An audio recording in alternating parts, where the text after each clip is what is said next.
Olá, como é que vocês estão? Eu espero que todos estejam passando muito bem, com a graça de Deus sempre.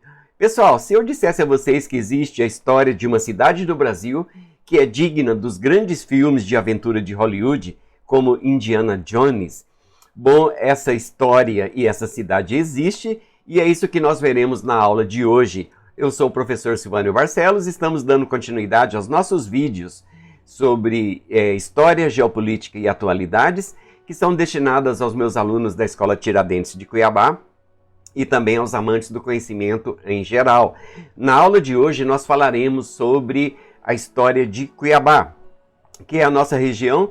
Eu moro aqui já há 43 anos, né? Já me considero um cuiabano nato, não é? A história de Cuiabá está intimamente vinculada aos bandeirantes paulistas. Inclusive, essa região pertencia à capitania de São Vicente. Ela foi desmembrada no ano de 1748, quando eles criaram a capitania de Mato Grosso. Os bandeirantes paulistas, na sua busca por ouro e indígenas para apresamento, acabaram descobrindo ouro às margens do rio Cuiabá. Isso foi em 1719. Hoje nós veremos detalhes dessa história singular, né, que é daqui da história de Cuiabá. Eu espero que vocês façam bom proveito. Bom, pessoal, para os meus alunos, eu vou colocar aqui esse material, vou disponibilizá-lo, né, tanto o vídeo quanto o material complementar, os PDFs, na nossa plataforma Plural, né, para que vocês possam estudar e anotar no caderno aí as coisas que vocês acharem importantes para a gente fazer os debates em sala de aula, tá, pessoal? Bom, eu vou utilizar nessa aula aqui, vou utilizar dos slides, nós vamos seguindo os slides e fazendo nossos comentários. Bom, sem mais demora, vamos para a nossa aula de hoje. Bom, pessoal, para a gente compreender aí a história de Cuiabá, nós precisamos fazer uma ampla contextualização dos primórdios da colonização portuguesa aqui do Brasil. Quando os espanhóis, né, chegaram às Américas em 1492, começaram a haver debates, começou um embate aí entre Portugal e Espanha, e essa questão, essa disputa territorial, levou essas duas nações a assinarem diversos tratados territoriais. Bom, tudo tem início no ano de 1493, quando a rainha Isabel de Castela, né, solicita ao Papa Alexandre VI que a auxilie nesse sentido de produzir um documento para oficializar aí a partilha das terras do Novo Mundo. Foi então assinada a Bula Intercoétera. Essa Bula Intercoétera, ela ficava numa linha longitudinal, né, imaginária, distante 100 léguas, né, da ilha de Cabo Verde, na África. Bom, o problema é que essa linha ela passava somente no oceano, não contemplava as terras. Bom, isso levou os portugueses a questionarem a Bula Intercoétera. Então, eles se reuniram na cidade de Tordesilhas em 1494 e assinaram o Tratado de Tordesilhas. Esse Tratado de Tordesilhas, ele traçou aí também uma linha longitudinal imaginária, só que dessa vez distante 370 léguas a oeste, né, da ilha de Cabo Verde. Então, todas as terras que estivessem a leste do Tratado de Tordesilhas pertenceriam aos portugueses e as que estivessem a oeste pertenceriam ao pessoal de Castela, aos espanhóis, tá, pessoal?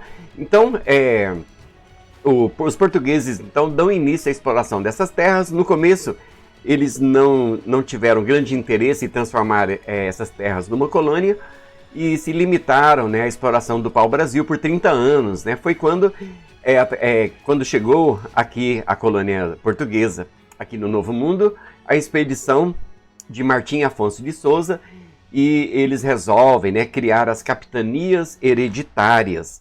Bom, das capitanias hereditárias, né, das 15 capitanias, só 2 prosperaram. Isso tem a ver com a produção de açúcar. Só as que prosperaram foram, né, a de Pernambuco e a de São Vicente, que é a de São Paulo, onde ficam aí, né, onde estavam concentrados os bandeirantes paulistas, e tem tudo a ver com a história da cidade de Cuiabá. Bom, por que eu estou falando aqui, né, desses tratados de divisão territorial como origem de tudo. Porque a explicação é que os bandeirantes paulistas, né, com as suas entradas e bandeiras, eles foram alargando o seu território, e isso levou, né, isso teve como consequência a assinatura de novos tratados.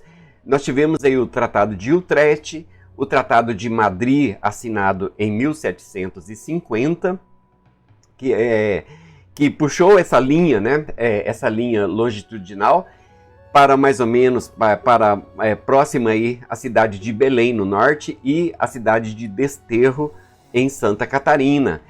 Bom, mas os bandeirantes continuaram, bandeirantes e tropeiros, convenhamos, né, pessoal, continuaram adentrando o território, e outros tratados foram assinados, como o Tratado de Santo Ildefonso, de 1777. Bom, com o Tratado de Santo Ildefonso, de 1777, o Brasil já estava mais ou menos delineado como a gente conhece hoje, né, com exceção do Acre e algumas outras regiões. Bom, o último dos tratados foi o Tratado de Badajoz, assinado em 1801, que aí já tem a configuração geográfica quase parecida com a que nós temos nos dias atuais, com exceção aí, né, continua da região do Acre, não é, pessoal?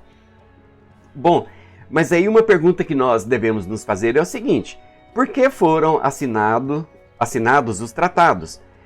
Por que os espanhóis, né, permitiram a assinatura desse tratado, já que eram os espanhóis que estavam perdendo as terras originais do Tratado de Tordesilhas? Bom, pessoal, isso tem a ver com o direito internacional e de um instituto jurídico denominado de Uti Possidetis. De acordo com o Instituto Jurídico Uti Possidetis, quando uma terra, né, é efetivamente ocupada, ela passa a pertencer aos grupos, né, às pessoas que estão efetivamente ocupando essas terras. Bom, e uma outra questão com relação à Espanha é que a Espanha não dava muita importância a uma região de florestas, pântanos e cerrados, como era o oeste, né? Como eram as terras a oeste do Tratado de Tordesilhas. Isso facilitou, né, as assinaturas e também a aceitação das imposições do Instituto Jurídico do Uti Possidetis, tá, pessoal? Bom, tá, dito isso, né, que foram os bandeirantes que alargaram os territórios da coroa portuguesa, nós vamos analisar aqui as bandeiras, né, as bandeiras e entradas eram incursões realizadas por bandeirantes paulistas para o interior do Brasil. Bom, nessas incursões, eles acabaram encontrando ouro, né, na região de Vila Rica, na região das Minas Gerais. Bom, e após os bandeirantes terem encontrado ouro na região das Minas Gerais e passarem a explorar esse ouro, a notícia se espalhou, né, e começou a vir gente de toda a colônia, até gente de fora, e passaram a concorrer com os bandeirantes paulistas na produção aurífera daquela região. Isso acabou provocando um grande atrito que terminou culminando numa guerra, que é a Guerra dos Emboabas, né, que durou aí de 1708 a 1709. Os bandeirantes paulistas perderam essa guerra e eles resolveram, então, continuar a prospecção de ouro, né, e a caça aos indígenas, mais para o interior. É quando eles chegam aqui na região de Cuiabá e também de Goiás, né, mais ou menos na região onde fica hoje Goiás Velho. Bom, o bandeirante, né, que inclusive é um símbolo da história de Goiás, que comandou, né, as expedições pioneiras na região de Goiás, foi o Anhanguera. Bom, aqui na nossa cidade, né, aqui na região de Cuiabá, foi o bandeirante, né, o sertanista Pascoal Moreira Cabral. Mas ele não foi o primeiro a chegar aqui, tá, pessoal? Em torno de 1700, o bandeirante, né, o sertanista Antônio Pires de Campos, que era conhecido pelo apelido de Pai Pirá, ele encontra ouro às margens do rio Cuiabá.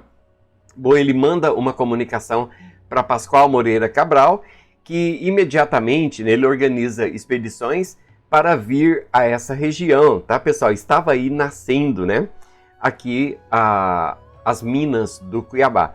Bom, pessoal, Cuiabá foi uma cidade, né, uma região nascida do ouro, né, e como eu disse, ela foi fundada por Pascoal Moreira Cabral no dia 8 de abril de 1719, no Arraial da Forquilha. Mas o Arraial da Forquilha, que é chamado hoje, né, Cochipó do Ouro, não foi a primeira mina que os bandeirantes encontraram. Eles encontraram outra mina, né, na região que eles chamaram de Gonçalo Velho. Eles montaram um acampamento lá, mas o ouro se esgotou muito rápido, era ouro de aluvião. Então eles foram mais para dentro e encontraram ouro às margens do rio Cochipó. Desculpa, pessoal. O rio Cochipó, ele era chamado assim pelos indígenas e os bandeirantes passaram a chamá-lo, né, denominá-lo de Cochipó do Ouro. Bom, nas margens do Cochipó do Ouro eles encontraram bastante ouro, eram minas muito produtivas e eles fundaram o Arraial da Forquilha. O Arraial da Forquilha marca aí o nascimento do povoamento das minas do Cuiabá, tá? Isso foi então em 1719. Bom, com o Arraial já bem próspero, né, com bastante gente morando aqui, eles constroem uma igreja, que é a Igreja Nossa Senhora da Penha de França, e nela foi realizada a primeira missa nesse território mato-grossense. Isso foi em 1721. Pessoal, mas foi somente em 1727 que o povoado, né, ele subiu de categoria e foi criado então a Vila Real do Senhor Bom Jesus de Cuiabá. Nascia aí então a Vila Real do Senhor Bom Jesus de Cuiabá. Apesar de Cuiabá ter nascido no Arraial da Forquilha, foi um pouco mais adiante, né, nas outras minas encontradas no córrego da Prainha, aqui na nossa cidade, que então dá surgimento aí a Vila Real do Senhor Bom Jesus de Cuiabá. Bom, gente, devido à importância da extração do ouro aqui, né, a importância econômica e também ao grande afluxo populacional para essa região, a coroa portuguesa decide então desmembrar a capitania de São Vicente, a capitania de São Paulo, criando a capitania de Mato Grosso em 9 de maio de 1748. Bom, nós tivemos aqui como nosso primeiro governador o Dom Antônio Rolim de Moura Tavares, tá, pessoal? Então, em 1748, nasce, né, a capitania de Mato Grosso. A região, né, as minas do Cuiabá nascem antes, né, do que o que seria o futuro estado de Mato Grosso, tá, pessoal? 4 anos depois, em 1752, a coroa portuguesa resolve criar a capital da capitania de Mato Grosso. E a capital, ela ganhou o nome, né, de Vila Bela de Santíssima Trindade, e por questões estratégicas e de defesa do território, ela foi criada às margens, né, do rio Guaporé, no Vale do Guaporé, na divisa aí com a Bolívia. Essa decisão, né, se deveu aí a um grande assédio, né, de espanhóis naquela região. Bom, pessoal, isso criou um atrito, né, entre a elite cuiabana, a elite mineira aqui de Cuiabá, e o pessoal de Vila Bela de Santíssima Trindade. A cidade de Vila Bela não prosperou muito, a economia era um tanto limitada, e os cuiabanos passaram a questionar, né, por que a capital era lá nos confins do mundo, né, no entendimento dos cuiabanos, né, mas isso, né, essa disputa, ela dura aí quase 80 anos, né, isso foi somente em 1835, quando o Brasil já era uma monarquia, né, quando já era um império, e foi então que em 1835 a capital foi transferida de Vila Bela de Santíssima Trindade para a cidade aqui de Cuiabá, tá, pessoal? Mas um pouco antes disso, né, nós falamos aí que as minas do Cuiabá nascem como um povoamento. Em 1727 ela sobe, né, sobe de categoria, ela passa a ser uma vila, mas foi em 17 de setembro de 1818 através de uma carta régia assinada por Dom João VI, que a Vila Real do Senhor Bom Jesus de Cuiabá foi elevada à categoria de cidade, tá, pessoal? Então, e só para reforçar, então, a capital foi transferida em 1835, quando nós já estávamos vivendo uma monarquia, né, quando o Brasil já era um império governado por Dom Pedro II, tá, pessoal? Bom, pessoal, feita essas considerações aí acerca do surgimento da cidade de Cuiabá, nós vamos falar agora sobre as monções, que eram expedições fluviais que partiam do porto de Araritaguaba, em São Paulo, até a região das Minas de Cuiabá. Essas monções, elas percorriam aí o equivalente a 3.700 quilômetros, num percurso de tempo que durava no mínimo 6 meses. Bom, essas expedições eram fluviais e eles utilizavam como transporte imensas canoas, né, com várias pessoas remando e passando por diversos rios, transpondo, né, diversos obstáculos, e a gente vai ver isso com detalhes, tá, pessoal? Bom, no início eles criaram o primeiro roteiro. O primeiro roteiro ele saía do rio Tietê, antigamente era conhecido como rio Aiembi, passando pelo Rio Grande, que nós conhecemos hoje como Rio Paraná, pelo Rio Pardo, pelo Rio Anhanduí, e tinha uma travessia por terra, né, pelos campos de Vacaria. Passava, quando eles acessavam, né, o rio Emboteteu, que hoje é o rio Miranda, chegando ao rio Paraguai. Do rio Paraguai eles acessavam o rio São Lourenço e finalmente chegavam a Cuiabá. Depois foi criado o segundo roteiro, que passou a ser a rota definitiva, tá, pessoal? O segundo roteiro partia também do Tietê, acessando o Rio Grande, que é o Rio Paraná, e em seguida o Rio Pardo, o Rio Sanguessuga, e tinha uma travessia por terra pelo Varadouro de Camapuã, que hoje fica próximo à cidade de Dourados, no Mato Grosso do Sul. Aí eles atingiam aí o Rio Coxim, o Rio Taquari, finalmente o Rio Paraguai, o São Lourenço e chegavam a Cuiabá. Bom, pessoal, com o passar do tempo, eles criaram um caminho por terra que saía também, né, de Araritaguaba, de Porto Feliz, passando pela cidade de Franca, em São Paulo, e chegando até a cidade de Vila Boa, que hoje é a cidade de Goiás Velho. De Vila Boa, eles seguiam um caminho para o oeste até chegar aqui à nossa cidade, tá, pessoal? Bom, agora eu convido a vocês a fazer um passeio por imagens. Eu coletei algumas imagens do Museu Paulista da USP, né, sobre a grande epopeia, né, dos bandeirantes nas rotas monçoeiras, não é? Então, me acompanha aí, tá, pessoal? Nessa imagem, nós vemos aqui a bênção das canoas. Toda a partida, né, de uma expedição monçoeira era cercada, né, de festividades, e também era um grande evento, contando aí com autoridades políticas e religiosas, né? Normalmente havia uma salva de tiro, né, com 10 tiros de canhões e tudo mais. Realmente a expedição era extremamente importante e alavancou a economia, inclusive, da cidade de Araritaguaba, não é, pessoal? Veja que belíssima imagem, né? Bom, nessa outra imagem a gente vê aí a partida de um canoão, aqui da partida de Porto Feliz. A gente tem ideia, né, do tamanho que era isso. Pessoal, esses canoões aí chegavam a medir de 12 a 15 metros e alguns tinha capacidade de carregar 4 toneladas, não é? Veja o tamanho disso, né, pessoal? Bom, normalmente na proa você tinha aí o piloto, né, e o proeiro. Eles tinham 2 remos que eram diferenciados e eles que determinavam, né, a direção que a canoa deveria seguir. Bom, na traseira nós tínhamos aí cerca de 5 remadores, tá, pessoal? Nessas expedições, elas contavam aí, tinha expedições com 20, 30 embarcações desse porte, tá, pessoal? Tá, essa outra imagem aqui é o pouso no sertão. Normalmente eles navegavam durante o dia e à noite eles armavam barraca para descansar e seguir viagem, né? Bom, aqui nessa outra imagem a gente vê aqui a carga das canoas, né? O pessoal carregando as canoas, e havia também, obviamente, né, devido ao período em questão, a exploração da mão de obra escrava, né? Eles faziam parte das expedições, tá, pessoal?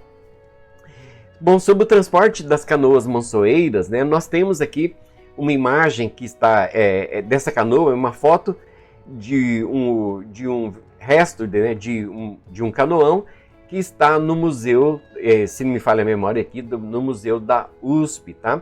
Normalmente essas canoas eram fabricadas com técnica indígena e era feita de um só tronco e da árvore, né, da peroba, que era uma madeira muito resistente, ou também da chimbaúva, ou outra árvore de grande diâmetro, né, que fosse, né, que aguentasse bem a umidade, não é? Bom, pessoal, aí ela media cerca de 12 metros de comprimento e largura por 1,5 metro. Algumas chegava a 15 metros de comprimento e 2 metros de largura, tá, pessoal? Bom, junto com os monçoeiros, né, obviamente estava sempre à mão pólvora, bala, machados, foices, enxadas, né, e aras de fogo, tá, pessoal? Que realmente o percurso não era fácil, não é, gente? Bom, pessoal, essas viagens eram marcadas por fome e sofrimentos. De acordo com documentos de época, né, muitos monçoeiros passavam o tempo todo pensando unicamente no bocado de comida, né, para escapar da morte certa. Bom, a falta de alimentos foi uma regra na maioria das expedições, mas com o passar do tempo, eles passaram, né, a cultivar arroz, né, feijão, milho durante o percurso, o que facilitou um pouco, tá? Mas realmente o começo foi uma coisa desesperadora. Bom, pessoal, só para constar também, a fome no início aqui, né, da exploração das minas do Cuiabá também foi uma constante, não é? Bom, e já que eles dependiam única e exclusivamente do abastecimento que vinha através das expedições monçoeiras, né, através das canoas. Bom, essa questão elas foram ao pouco sendo resolvidas com a produção de alimentos, né, na região que nós conhecemos aqui como Rio Abaixo, que hoje é a região que compreende aí o município de Santo Antônio de Leverger. E também Morro Acima, que a gente conhece hoje, né, como a região de Chapada dos Guimarães. Eles começaram a produzir alimento, então foi quando a situação da segurança alimentar começou a melhorar, tá, pessoal? Bom, com relação aos obstáculos enfrentados pelos monçoeiros, nós tínhamos aí, de acordo com a documentação, né, com os documentos históricos, mais de 150 cachoeiras. Pessoal, dá de imaginar o que é isso? Antes da cachoeira, eles tinham que descer a carga para a margem e arrastar os canoões, né, até transpor a cachoeira e acessar o rio novamente abaixo logo após a cachoeira. Bom, um outro obstáculo também terrível eram as Itaipavas, que são aquelas pedras, né, na diagonal no rio.